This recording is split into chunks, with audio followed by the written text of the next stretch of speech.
The Sun Temple has gotten another major rework that we've been expecting for a while now, and the changes are pretty big.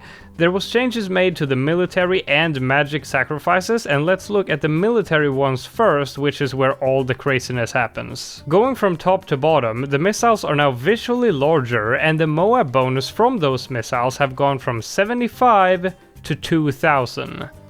Yeah, 75 to 2000, that's almost 27 times the damage. These missiles will also work a bit differently than before. Military is sort of switching to becoming a more damage at range category, so the missiles needs a minimum range of 75 units, so they can't attack targets that are too close, they gotta be far away. Next we have a pierce reduction of those missiles, but nothing major.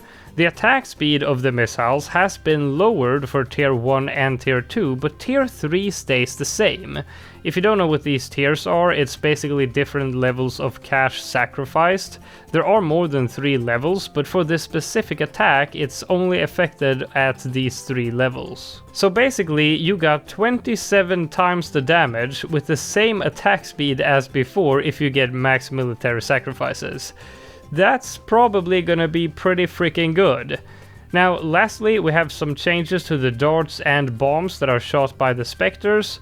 The darts got a lot less pierce, but more damage, and the bombs got more pierce and some bonus to ceramics. Now let's look at magic. This is not as exciting. The arcane blast got reduced projectile speed, but more damage, so this is a pretty nice buff. And the magic storm blast fart attack can now hit BFBs. If you're wondering what the fart attack is, you're not alone. I'm pretty sure that's Rohan speak for the knockback attack. So the temple can now knock back BFBs, and when it does, it takes more pierce than a Moab does. And lastly, and here is the big one, the Minisan avatars has gotten their damage cut in half. And that is a pretty big nerf, especially since this part of the magic category is the best. But I mean, if we're talking late game, you're gonna have so many damage buffs and debuffs that it's not as bad as it looks. I mean, we did get the arcane buff and more military damage, so I am not crying about this one. In this video, I want to take the military changes in particular and really put them to the test by trying something real hard that might not work. We're gonna play Elite Bloonarius on firing range, and we're gonna attempt to solo the boss using just a Sun Temple. But here's the twist. We're gonna place the temple so that only the missiles and the specters can attack, nothing else, so the boss won't even be in the range of the temple. And if this works, I mean, military would be the new GOAT. And you also might wonder, like, am I supposed to change which sacrifices I do now? And I don't think so, not for like regular free play, because you're gonna be getting the same sacrifices anyway, assuming you have dedicated support temples. But in like rare situations, whether it be bossing or limited space challenges where you only have room for one temple, then yeah, maybe. Honestly, I haven't even checked, but not in the base case. Obviously, we're not going to afford a temple by tier 1. Tier 2, I should. I don't have a... I brought a Dora with me to buff the temple for later, so I don't have Ben or Geraldo, so my farming is going to take a huge hit, but should still afford it by tier 2. So these first 1 to possibly 2 tiers, I just want to get done as fast as possible and do some okay farming while I do it. So let's just go ahead and skip straight to tier 1. Oh wow, I can't even afford this. That's unfortunate. Okay, let's beat this tier some way cheap. Or actually, why do it cheap when you can do it fast? Would this even work? Because I haven't prepared any, like, abilities. Yeah, I'm getting overrun here. Okay, but it's fast though. And I don't know, maybe one of these. And then we ability as well. Hope this works. Okay, and then wait with a glue strike. Do now. And then a Dora ability now. Okay. No, not quite. What about getting an Embrit here? Because that will get some extra damage while also taking out bloons. Surely third time's a charm, right? Here we go. Dora. Yeah, took out this wave. Nah. Wait a minute. I know what I need. I need maelstroms out the wazoo. Okay. And then another one. Now? Oh no. Yeah, I'm not taking out the boss fast enough anymore. Okay, Mermonkey, please come in clutch. Okay.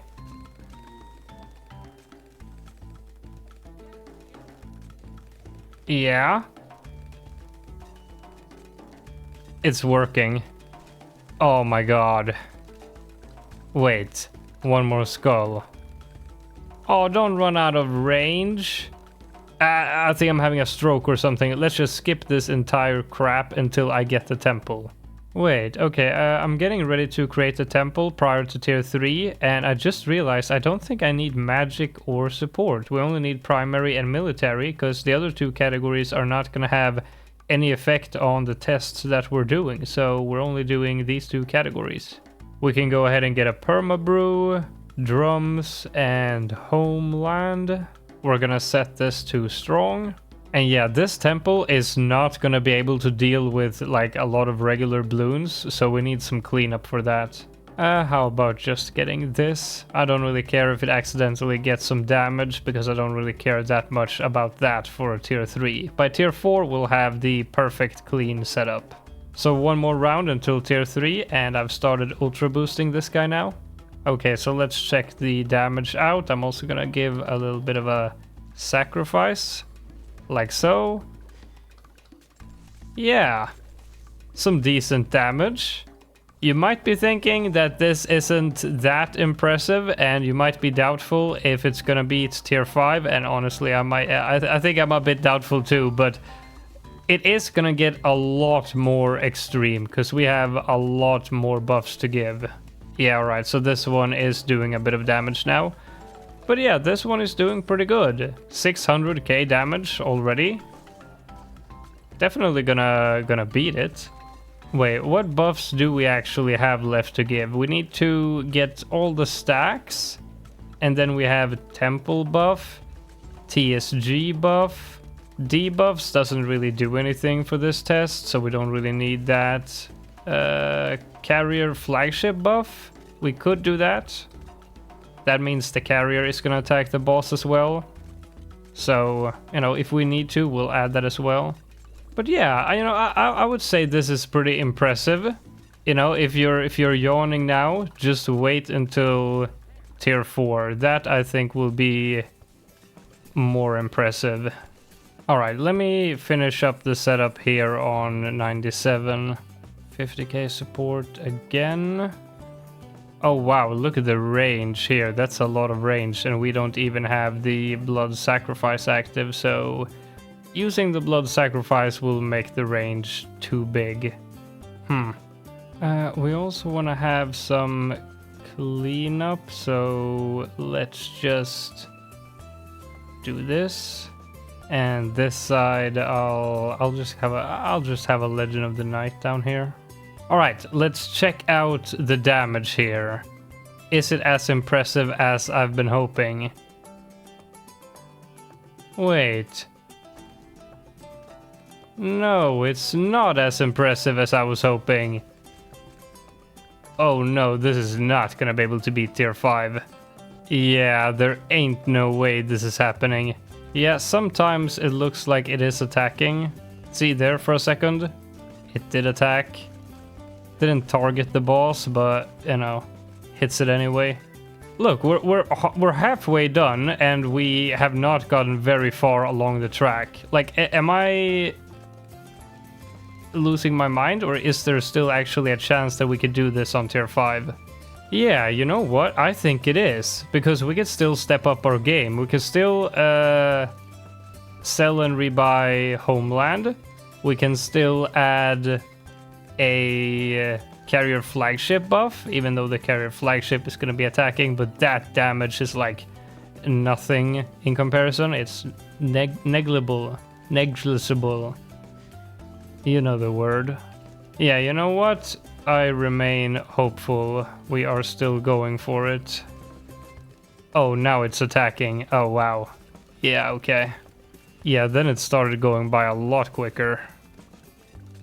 Alright, whatever. Pretend that didn't happen. Alright, prepare the call to arms. And let's get the carrier buff as well. And let's prep some sacrifices too. So we're gonna get some damage from the carrier, and sometimes the temple will attack. But nevertheless, if this works, I would consider this a success. Okay, place your bets. Will this work, or have I gone insane? Come on now. Show me some impressive damage. One... Okay, that's almost 100,000 DPS, I think, right? Yeah, okay, this might stand a chance, right?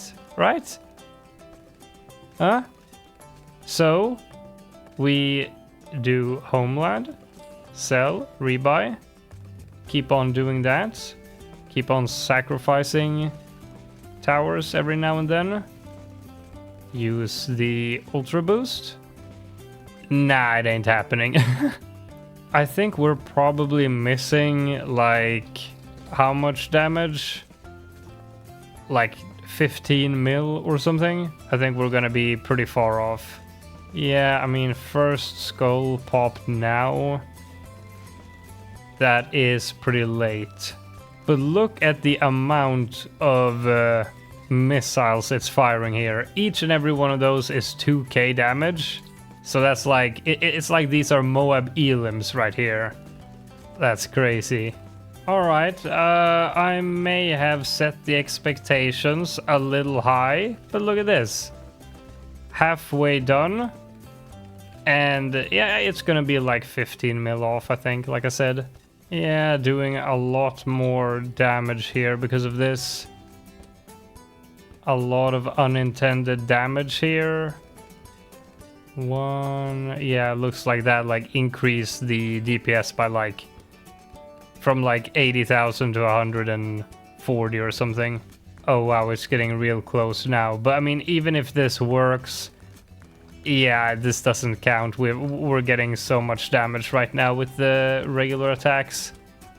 But I mean, it was fairly close though. Like you could understand why I thought this might be possible. Yeah, pretty close. But sadly did not work. Wait. Oh right, the Legend of the Night. I didn't die. Wait, can I still finish the boss? Come on then. Okay, well. Close enough. Powers is considered completely legitimate, right? I just want to quickly see what this looks like. Oh god! Look at that stream of missiles. Holy. Okay, that increased the damage so much. Okay, yeah. With powers? Yeah. That would work. Jesus Christ. Yeah, nah, I'm not doing that. So it didn't quite work, but we had very high expectations. But like, it almost did. Like, it almost soloed tier 5 elite Bloonarius with just the missiles and the specters. Like, that could almost work. So this attack is so freaking strong now. Anyway, let me know what you think about the temple changes in the comments below, and I'll see you in the next one.